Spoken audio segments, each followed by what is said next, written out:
Je lis du livre d'Exode, chapitre 32, verset 12 qui suit. Pourquoi les Égyptiens diraient-ils, c'est pour leur malheur qu'il les a fait sortir? C'est pour les tuer dans les montagnes et pour les exterminer de dessus la terre. Reviens de l'ardeur de ta colère et repens-toi du mal que tu veux faire à ton peuple. Prions. Notre Seigneur et notre Dieu, merci pour l'occasion que tu nous donnes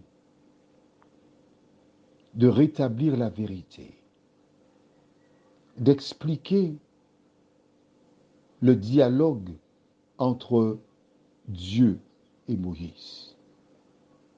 Que ton esprit nous éclaire. Au nom de Jésus pour ta gloire éternelle. Amen. Je voudrais te dire pourquoi j'aime l'Ancien Testament. Car j'ai rencontré des personnes d'une certaine communauté religieuse qui me disaient que le Dieu de l'Ancien Testament est dur, il est méchant. Et j'ai eu mal. J'ai eu très mal. Parce qu'en lisant la Bible dans Malachie 3, verset 6, j'ai lu « Je suis l'Éternel, je ne change pas ». Si l'Éternel ne change pas, il ne peut pas être méchant dans l'ancien et bon dans le nouveau. Ce n'est pas possible.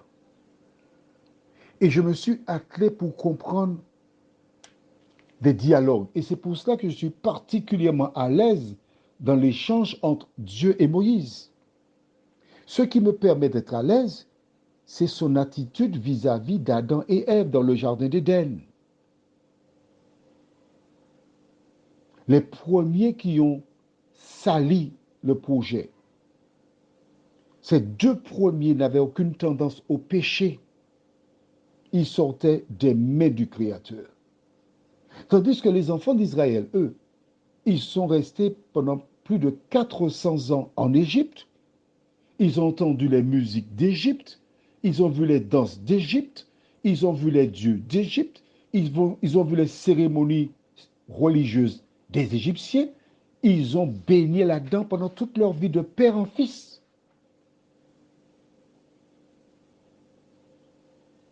Comment Dieu pourrait-il faire grâce à Ève et Adam qui sont sortis de ses mains et ces malheureux qui ont été exposés copieusement au péché agir autrement? Ce n'est pas rationnel. Et c'est pour cela que, connaissant l'attitude de Dieu, nous savons qu'il ne punit pas. Car plus tard, Caïn tua Abel.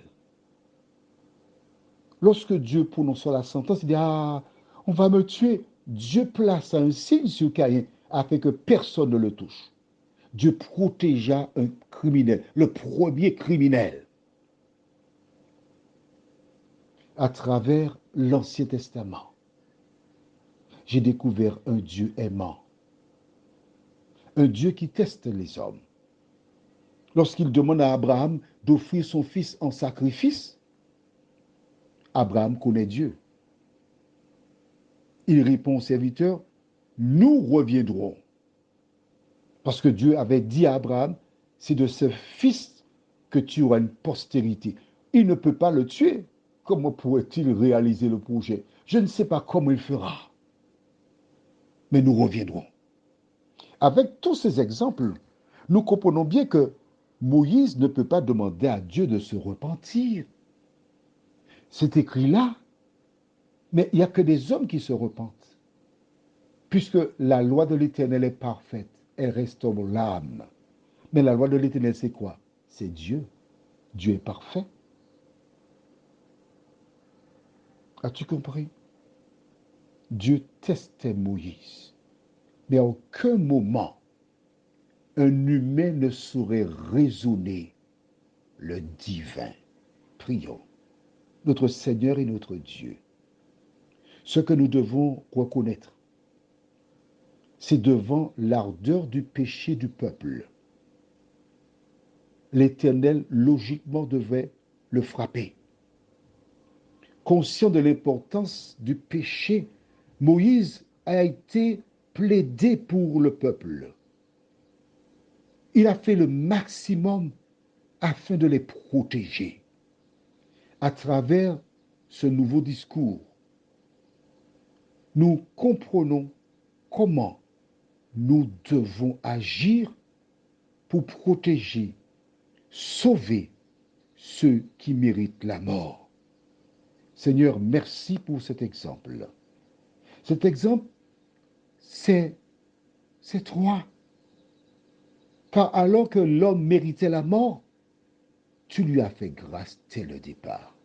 Aide-nous, Seigneur, à développer ce sentiment que Moïse trouva, puisa en toi, nous t'en prions, au nom de Jésus pour ta gloire éternelle. Amen. Je te souhaite de passer une bonne nuit et n'oublie jamais que la Bible parlant de Dieu déclare, l'Éternel est lent à la colère et riche en bonté. Je te souhaite une bonne nuit.